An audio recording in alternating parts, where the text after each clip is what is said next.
My name's Adrian. I'm 29 now, but this all started when I was 23. Back then, I was the kind of guy people politely described as still figuring things out. I wasn't broke exactly. I worked as a junior architect at a small firm, but I wasn't driving fancy cars or posting vacation photos from exotic islands like my older brother, Lucas. He was Mom's pride and joy. Everything he did was golden in her eyes, while everything I did was a nice start, but maybe you should aim higher. She had a way of saying it that sounded like advice, but felt like a cut. I grew up knowing she believed Lucas was destined for great things, while I was destined to watch from the sidelines. When I met Claire, my fiancée, it felt like my luck was finally turning. She was warm, funny, and grounded. She didn't care that I didn't have the flashiest life. She liked that I was passionate about my work and that I wasn't obsessed with showing off. We were engaged after a year, planning a small, elegant wedding that reflected us perfectly. Mom was polite about it, but I could tell she wasn't thrilled. She made comments like, "You're sure you can provide for her?" Or, "It's a big responsibility, Adrian. Women have needs." At first, I brushed it off. She'd always been like that. The first real crack appeared at a family dinner. We were all seated around my parents' long mahogany table, Lucas across from me, Mom at the head like some kind of queen. Between bites of roasted chicken, she casually said, "Claire, you'd look stunning in a place like Lucas's penthouse. You've been there, haven't you?" Claire smiled politely and said no. Mom didn't miss a beat. "You should. The view of the city is incredible. I keep telling Lucas he should settle down. Someone like you could inspire him to." I laughed it off at the time, thinking it was just Mom being her usual tone-deaf self. But Claire's hand under the table was tense, her fingers stiff in mine. That night, she asked me if my mom didn't like her. I told her it wasn't her. Mom just had a lifelong habit of comparing me to Lucas. What I didn't realize was that this wasn't just harmless dinner conversation. Mom was planting seeds. Over the next few months, little things started changing. Claire would come back from errands and mention she'd run into Lucas, who just happened to be in the same part of town. Or she'd get texts from Mom inviting her to help plan a surprise for me, which I thought was sweet, until I noticed those plans never materialized. When I'd ask about them, Claire would get vague, saying it was just small talk. I wanted to believe her. Then came the night I'll never forget. I'd worked late on a project and swung by my parents' house to drop off some old family photos Mom had been asking for. As I walked up the driveway, I noticed Lucas's car parked out front. Inside, laughter spilled from the living room. I peeked in through the side window, just instinct, not suspicion, and froze. Mom, Lucas, and Claire were sitting together, glasses of wine in hand, deep in conversation. Mom was leaning forward, speaking low but clear enough for me to catch. "Claire, you're a smart woman. Lucas can give you the life Adrian never could. He's already established. He can give you security, status, everything a woman deserves." Lucas smirked like this was all perfectly natural. Claire didn't look offended. She looked thoughtful. My heart was pounding so hard I thought they might hear it. I didn't stick around to hear more. I left without knocking, drove home, and sat in the dark for hours, replaying her words in my head. Every instinct told me to confront them right away, but another part of me, the quieter, colder part, told me to wait, to watch, to see just how deep this went. Over the next 2 weeks, I noticed Claire pulling away. She was too tired for date nights, too busy for wedding planning. Then one evening, she sat me down at my own kitchen table, hands folded neatly in front of her like she was in a meeting. "Adrian, I think we rushed into this," she began, not meeting my eyes. My chest tightened. She talked about how she needed stability, how she wasn't sure we were aligned for the future. I knew exactly whose words those were. They had Mom's fingerprints all over them. But the final blow came when she said, "Lucas understands what I need." I didn't ask if she meant emotionally or financially. I didn't need to. She packed her things within the week. There was no dramatic fight, no begging her to stay. I just let her go. But as she walked out my door, suitcase in hand, she gave me this look, half guilty, half triumphant, and I knew Mom had gotten exactly what she wanted. I cut off all contact after that. No calls, no texts, no holiday visits. I left my job, moved to a different city, and built my life from the ground up with a kind of single-minded focus I'd never had before. I didn't tell them where I went. As far as they knew, I'd vanished. And in a way, I had. But the thing about disappearing is you get to choose when to come back. And years later, I did. It happened on a glittering Friday night, under the warm glow of chandeliers at a lavish charity gala. I was no longer the still figuring it out younger son. I was the man running the show, the host of the event itself. And when I saw Mom, Lucas, and Claire walk through those grand doors, their arms linked like a family portrait, I smiled. Because the moment they saw who I was, and more importantly, who was standing beside me, their smiles vanished in an instant. And that's when they saw my wife. The moment our eyes met across the ballroom, it was like time froze, except for the sharp, invisible crackle in the air between us. Mom's smile faltered, Lucas's grip on Claire's hand tightened ever so slightly, and Claire looked like she'd just stepped into a nightmare she didn't know was still breathing. My wife, standing beside me in an emerald green gown that caught the light with every move, tilted her head and whispered something that made me laugh softly. I didn't need to look at my family to know they were burning with questions. But before that night, before I ever stood in this room in control, there was a long stretch of years where their shadows still reached me, even from afar. At first, I told myself I'd moved on. I worked brutal hours, investing every bit of myself into my career. I started my own design firm with a small team and a few risky contracts that could have ended me if they failed. They didn't fail. Within 3 years, we were winning bids against firms that had once turned me away without a second glance. I didn't post about it. I didn't send updates. I knew my family. If they didn't hear my name, they'd assume I'd stayed the second-place son. And that suited me just fine. But then, little reminders of them started creeping into my life again. At first it was small, an email from an old family friend just checking in, slipping in comments about how Lucas and Claire are doing so well. They bought a huge house in the suburbs. Lucas's business was booming, though knowing him, that meant his investors were doing the real work. And, of course, Mom was proud as ever. Apparently, she kept telling people Lucas had saved Claire from a life of uncertainty. It wasn't just pride. It was rewriting history. They were erasing me from my own story. The real gut punch came when I attended an industry networking event about 2 years after I left. I was there to meet potential partners, but halfway through the night, I heard a familiar laugh. Turning toward the sound, I spotted Lucas in a tailored navy suit, glass in hand, holding court with a small circle. Claire was on his arm, wearing the kind of diamond bracelet that screamed, "Look what I can afford."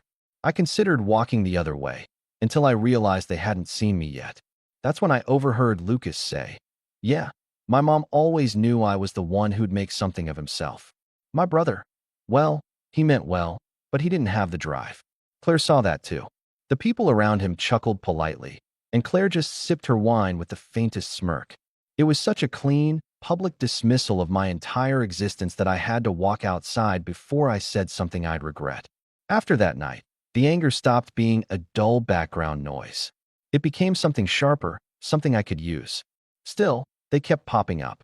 Lucas sent a LinkedIn connection request out of the blue, not to reconcile, but to invite me to a business opportunity presentation for one of his ventures. I didn't respond. Mom sent an email around the holidays one year, guilt-tripping me about not making an effort and hinting that family always forgives. Forgives, as if I'd been the one who betrayed anyone.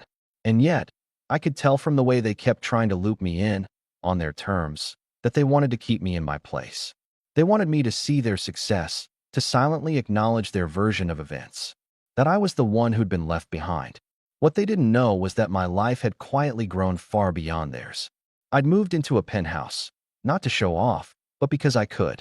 I'd invested in real estate, built side businesses, and by my late 20s, I was no longer just doing well. I was in a position where I could walk into a room and control the conversation. And the more I built, the more one thought kept circling in my mind. If the day ever came when our paths crossed again, I wouldn't just be prepared. I'd be holding all the cards. That day came sooner than I expected. An acquaintance of mine, someone high up in the philanthropic scene, suggested I host a charity gala for a cause I genuinely cared about. It wasn't just a business move, it was personal. It was a chance to stand on a stage, not as someone's lesser son, but as the man who had built his own name. Invitations went out to every corner of my network, some intentionally reaching into the old social circles my family still lingered in.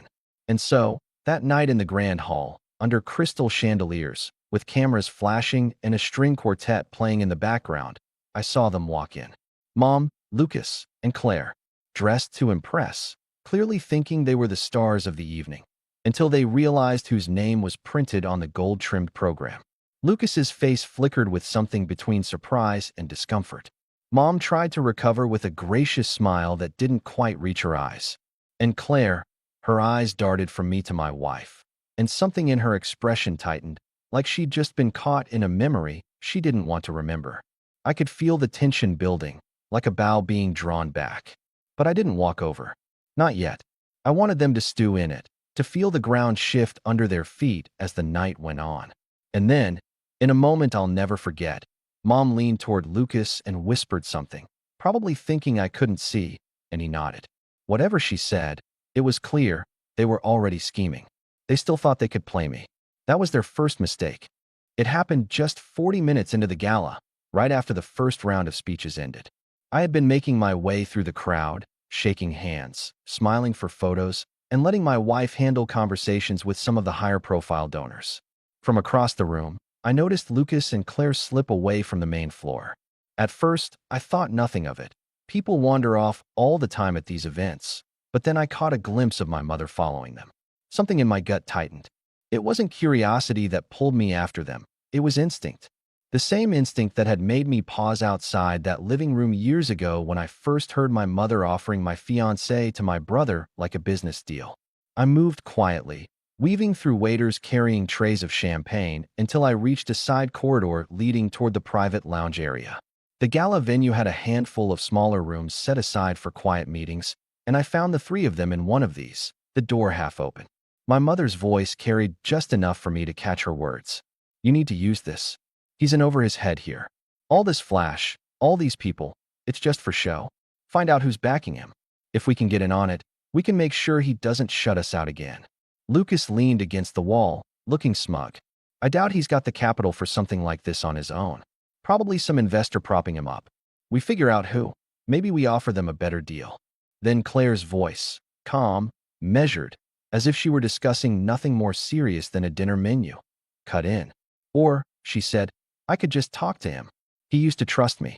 He'd tell me things if I approached it the right way. He's still a man, Lucas. You know how to use that." I didn't move.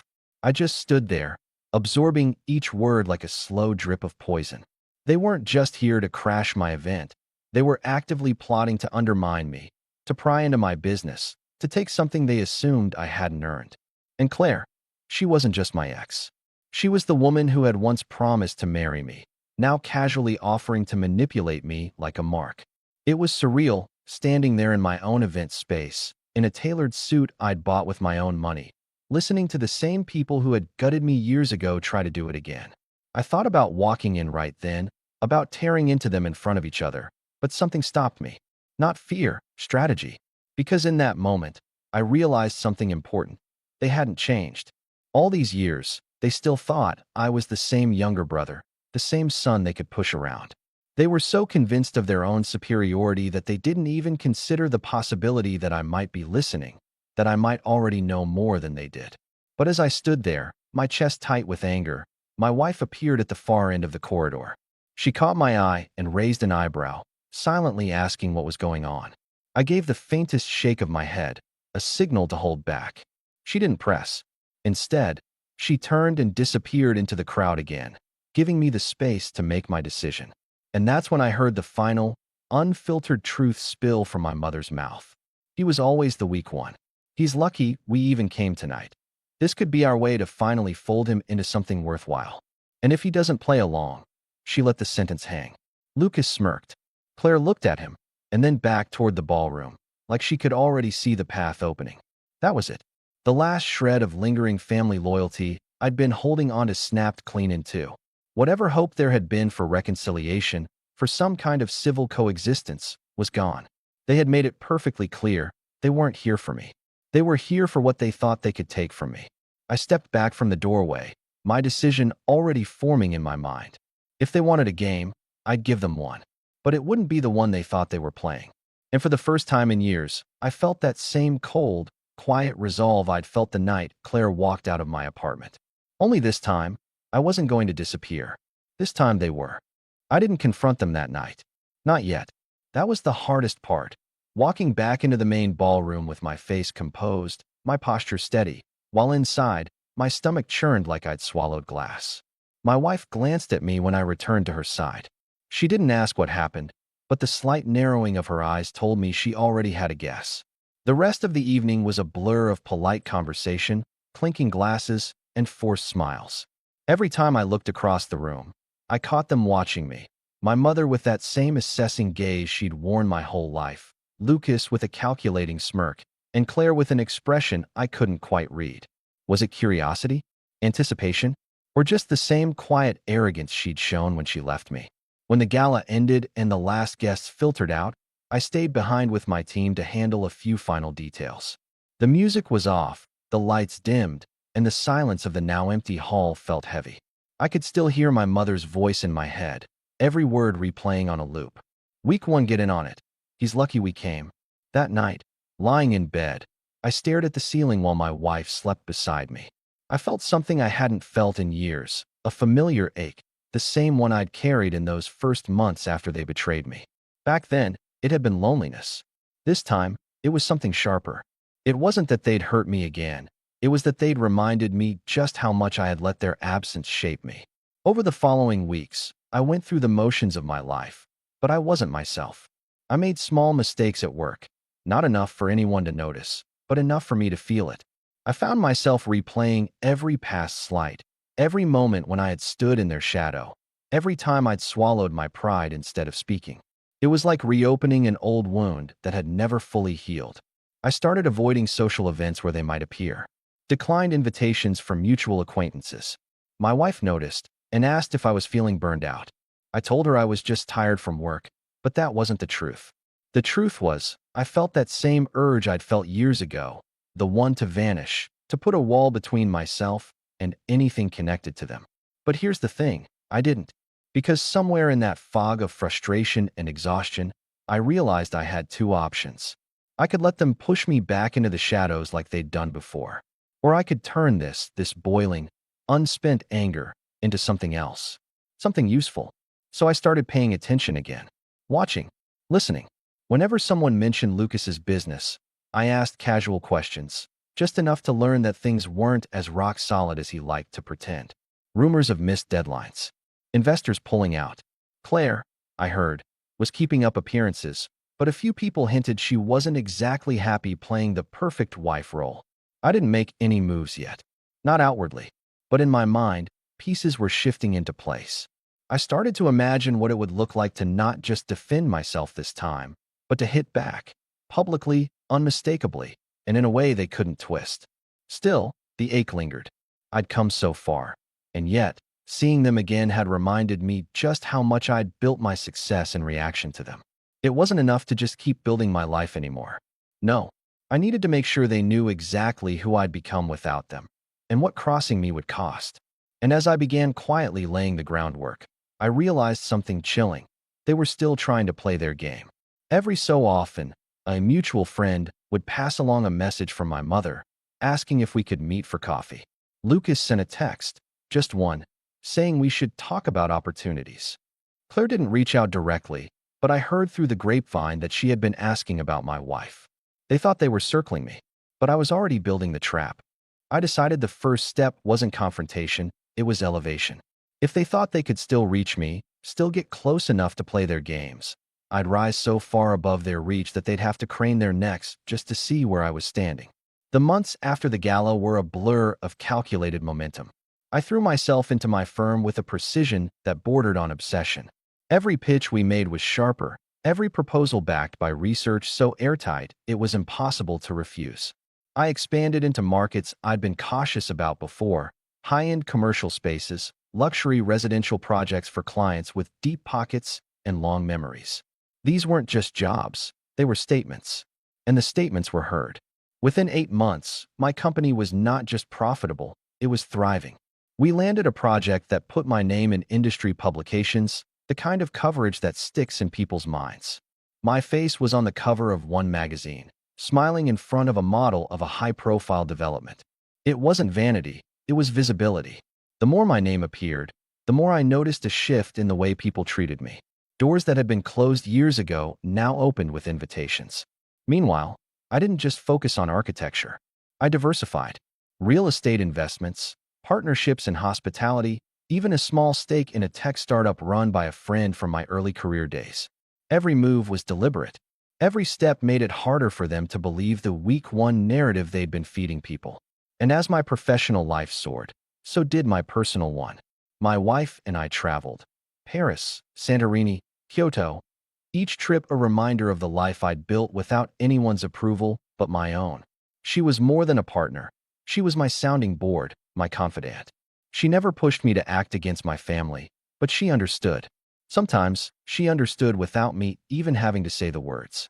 I started hosting events, not on the scale of the gala, but intimate, curated evenings with influential guests. Politicians, business leaders, creatives, and philanthropists. People who valued discretion, but also remembered who made them feel seen. Word got around, and suddenly, I wasn't just a businessman, I was a connector. A name worth knowing. That's when I started hearing about Lucas more frequently, and not in flattering ways. His business was slipping. 2 of his largest contracts had fallen through. An investor had backed out after a disagreement over spending. There were whispers that he'd over-leveraged himself buying that mansion in the suburbs. And Claire? I heard her name in hushed conversations, paired with words like restless and isolated. I didn't reach out. I didn't gloat. I let the distance grow because I knew that every inch of it made my eventual move sharper. The turning point in my rise came when I was invited to co-chair a massive annual fundraising event, one that eclipsed the gala I'd hosted. This wasn't just about charity. It was a power nexus, a place where deals were made over glasses of champagne, and the right introductions could alter someone's trajectory overnight. The invitation wasn't just an honor. It was a declaration that I'd arrived in a league they could never have imagined for me. And I made sure the guest list included just enough people from the old circles to guarantee the news would reach my mother, Lucas, and Claire. Not as an invitation, no, not yet, but as a headline they couldn't ignore. By then, my network was so wide that any information I wanted, I could get. I didn't even have to dig for it. Mutual contacts would volunteer it, unprompted, as if feeding me updates on their decline was a favor. And each piece of news was another brick in the wall I was building between the man they thought I was and the man I had become. Still, I kept my movements quiet. I wanted them curious. I wanted them wondering how I'd gone from struggling younger son to someone they couldn't even approach without an introduction. And most importantly, I wanted them to come to me. Because when they finally did, I'd be ready. And that opportunity came faster than I expected. A mutual acquaintance, someone who still drifted between my world and theirs, let slip that Lucas was desperate to land a contract on a development I was partially funding. He didn't know I was involved yet, but he would. And I decided, right then, that it was time to stop letting them circle in the dark. It was time to draw them into the light. The tip about Lucas's desperation was the crack I'd been waiting for. The project in question was a luxury mixed-use development, prime real estate in a booming part of the city. I wasn't the face of it, which was deliberate. My stake was tucked away behind a holding company, shielded by layers of investment partners. On paper, I was just one of many contributors. In reality, I had more influence over the decision-making than anyone outside the inner circle could guess. I called my contact on the project's board, a man named Porter who had a fondness for expensive cigars and even more expensive secrets. "I hear there's interest from a Lucas Hale," I said casually over lunch, watching his reaction. Porter smirked. "Your brother?" he asked, surprised. "He's been making noise about wanting in, but, well, his proposal is shaky.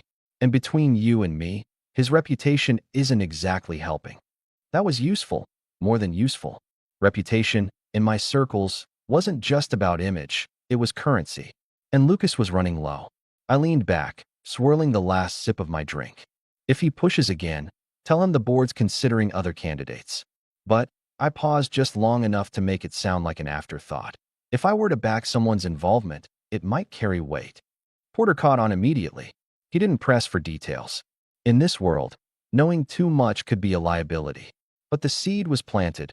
Lucas's access now depended on me, whether he realized it or not. Over the next few weeks, I quietly gathered more threads. Through another contact, a financial advisor I'd met at a charity dinner, I learned that Lucas had taken on high-interest bridge loans to cover his cash flow issues. That explained the urgency. He wasn't just chasing the development for prestige. He needed the payout to keep from sinking. And then came the real gem, Claire. I didn't go looking for dirt, but sometimes dirt finds you. A woman I'd worked with on a design project mentioned she'd seen Claire at an upscale cafe with a man who was definitely not Lucas. She wasn't being coy. She described them laughing, leaning in close, holding hands across the table. I didn't react outwardly, but inside, I felt the old, familiar flicker of satisfaction. Not because I cared about Claire anymore, but because I knew what this meant. The cracks in their perfect image were widening, and I now held more than enough leverage to pull them apart entirely. But I didn't rush. This wasn't about exposing them right away. It was about timing. It was about engineering a moment so precise that when the truth landed, it would leave no escape route. That's when I made the call to the event coordinator for the annual fundraising gala I was co-chairing. I gave them an updated guest list, long, curated, and filled with people I wanted in that room. Near the bottom, I added 3 names that would seem out of place to anyone who didn't know the history: my mother, Lucas, and Claire. It wasn't a peace offering. It was bait. The invitations went out 2 weeks later, embossed on thick cream cardstock, sealed with the event's crest. I knew they'd accept. Pride wouldn't let them stay away. Not from an event where I would be the one greeting guests at the door, shaking hands, and giving the keynote address. And when they walked into that ballroom, they wouldn't just see me. They'd see the people whose respect they'd always craved. The kind of people who didn't just talk about influence, but wielded it like a blade. I'd be standing in the center of that world. They'd be on the outside, trying to find a way in. And that's when I'd decide how to let them in, or if I would at all. The night of the gala arrived crisp and clear, the kind of autumn evening where the air felt expensive. The venue, a restored Art Deco theater, glowed from within, every window spilling warm light onto the marble steps. I stood at the entrance with my wife, greeting guests as they arrived. Each handshake, each smile, was deliberate. This was my arena now. When the black sedan pulled up and my mother stepped out in a deep navy gown, her expression was poised but hungry, scanning the crowd for recognition. I didn't flinch. Lucas followed, wearing a suit that was almost perfect, almost just a touch too eager, as if hoping to prove he still belonged among people like this. Claire emerged last, her dress shimmering in the lamplight, her arm hooked through his. She smiled, but it was thin. "Adrian," my mother said warmly, as though the last decade hadn't happened. "What a surprise to see you here." I returned the smile, cool and steady. "Not a surprise, Mom. I co-chair this year." The flicker in her eyes was almost imperceptible, but I caught it. Lucas glanced around, clearly noting who else was in attendance, names he'd tried to court for years. Claire's gaze kept darting to my wife, who stood beside me with the kind of effortless confidence that made people take notice without her saying a word. Inside, the theater had been transformed into a jewel box of gold and deep crimson. The tables were dressed in rich linens, each centerpiece a burst of fresh flowers and candlelight. The stage was set for the evening's program, with a large screen displaying images of the charity's work. I made sure their table was in full view of the stage, and, more importantly, in earshot of several key investors from the development Lucas was chasing. Throughout the cocktail hour, I drifted from group to group, engaging in easy conversation, dropping just enough hints about current projects and selective partnerships to pique curiosity. When I finally approached their table, I did it with deliberate calm. "Lucas," I said, "I hear you've been busy in real estate." He straightened, clearly pleased to be acknowledged. "Yeah, working on some big deals. Actually, I've been looking at that downtown development. Might be the right fit for me." He said it loudly enough for the nearby investors to hear. I gave a slow nod. "Ah, the one my company's funding." The silence that followed was sharp. One of the investors at the next table turned his head slightly, interest caught. Lucas blinked, trying to mask the sudden calculation in his eyes. My mother recovered first. "Well, isn't that a coincidence? Maybe you two could work together." "That's the thing," I said evenly, keeping my tone friendly. "We're being very selective." only working with partners who have the right stability and reputation. It's not personal, it's just business. Claire shifted in her seat, crossing her legs, her jaw tight. She looked like she wanted to speak, but thought better of it. I caught the glance she threw toward one of the investors, one that wasn't lost on me. The first course was served, conversation moving around them like water flowing past a stone. I didn't need to say more. The message was already there, hanging in the air for everyone nearby to absorb. I was the gatekeeper now. But the real move came later in the evening, during the auction segment. The host was calling for bids on an exclusive architectural consultation, an item I'd donated personally. I'd expected it to go to one of the higher-profile donors. But when the bidding reached an impressive figure, Lucas raised his paddle. The room reacted, surprised murmurs, a few raised brows. I smiled. "That's generous, Lucas," I said into the mic. Though I should mention the consultation is contingent on working with clients whose projects align with our brand standards. The words were polite, but in this crowd, they landed like a verdict. Everyone understood. He could bid all he wanted, but without my approval, there was no deal. The host moved on quickly, and Lucas lowered his paddle, face tight. My mother's lips pressed into a thin line, and Claire suddenly found her wine glass very interesting. I'd drawn the line in front of everyone who mattered to them, and done it without a single raised voice. They couldn't spin it as pettiness. It was just business, and they'd been shut out. But the night wasn't over. I had one last card to play. It came during the final toast, when I invited my wife on stage to thank the donors. As she stepped up beside me, the lights catching the diamond on her hand, I could see Claire's eyes widen just a fraction, recognition dawning. Because my wife wasn't just stunning. She was someone Claire had met years ago, briefly, when she was still with me. Someone she had underestimated completely. I watched as Claire leaned ever so slightly toward Lucas, whispering something I couldn't hear, her expression pale under the golden lights. That was the moment I knew they realized the game had shifted entirely. And I wasn't done. After the toast, I stepped down from the stage with my wife, and the applause rolled over us like a wave. We returned to mingling, but I could feel their eyes on me from across the room. My mother, Lucas, and Claire sitting in a tight, silent triangle at their table. The energy around them had shifted completely. Where earlier they'd been leaning into conversations, smiling for attention, now people passed by without stopping. It wasn't just me they were avoiding, it was the optics. In a room like this, reputation was currency, and tonight they'd lost a stack of it in front of the very people they'd been hoping to impress. The Real hit came 2 days later. Porter called me. "Just a heads up, Lucas reached out again about the development. We told him we were going in a different direction. Didn't mention you, but he'll know." I thanked him, hung up, and almost immediately my phone buzzed again. This time from a mutual contact I hadn't spoken to in years. "Heard about your brother," they said. Words spreading fast. "Investors are skittish. This might be the start of the end for him." It was. Within a month, 2 more of his backers pulled out, citing strategic differences. His company's social media went quiet. The flashy public appearances dried up. By winter, the mansion was quietly listed for sale. Claire, I heard, didn't stick around. She resurfaced in another city, her name occasionally appearing in charity event write-ups, but always without the same sheen she'd worn before. Those close to her knew why. Stories have a way of traveling, especially the kind whispered over wine between people who enjoy a little schadenfreude. As for my mother, she tried once to call. The voicemail was short, brittle. "I think we should talk. Family's important." I didn't return it. There was nothing left to say. Family is important, but not the kind that treats you like a pawn. The following year, I hosted the gala again. Bigger, brighter, more exclusive than before. As I stood on stage during the opening speech, I scanned the room and thought about the first gala where they'd walked in believing they still held power over me. They hadn't returned since. I raised my glass, the lights catching on the rim.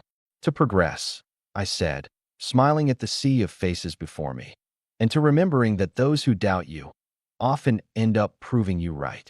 The crowd laughed and clinked glasses, but in my mind, I was toasting 3 empty seats that no one had noticed were missing. And that was the last time I ever thought of them as anything but a closed chapter.